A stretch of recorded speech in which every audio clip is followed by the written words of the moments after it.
વિરોધ પક્ષના આગેવાનો કોર્પોરેટર એટલા માટે કાઢી મૂકવામાં આવે છે, એને પોતાને મન ફાવે તેવા નિર્ણયો લઈ શકે.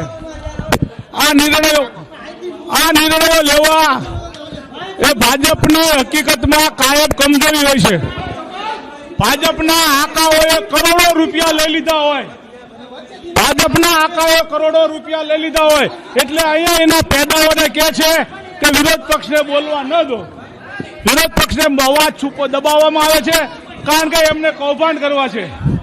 હવે અમને બહાર કાઢી મૂક્યા પછી પોતાની દરખાસ્તો મન ફાવે તેવી મંજૂર કરશે, અમારો વિરોધ પણ અંદર નહીં લખાવે. એ બતાવે છે કે ક્યાંક ને ક્યાંક આ લોકો પ્રજાથી અને વિપક્ષથી ડરી રહી છે. અમારો જે મુદ્દો હતો મેં પત્રાએ બતાવ્યું છે પેલા કાગળ, રોગશાળાનો મુદ્દો હતો. રોગશાળામાં આપ જોવો કેટલા લોકોના મૃત્યુ થયા છે, પરંતુ રાજકોટ મહાનગરપાલિકા મૃત્યુ છુપાવે છે, સરકારને પણ ખોટા આંકડા આપે છે. આ મુદ્દો રહ્યો, આ મુદ્દો શું ખોટો છે? શું આ રાજકોટની પ્રજાનો મુદ્દો નથી? આ મુદ્દો બતાવવામાં પણ જો એમને શરમ લાગતી હોય તો તમને શરમ લાગતી હોય તો ભાઈ તમે કામ કરો ને. શા માટે કામ નથી કરતા?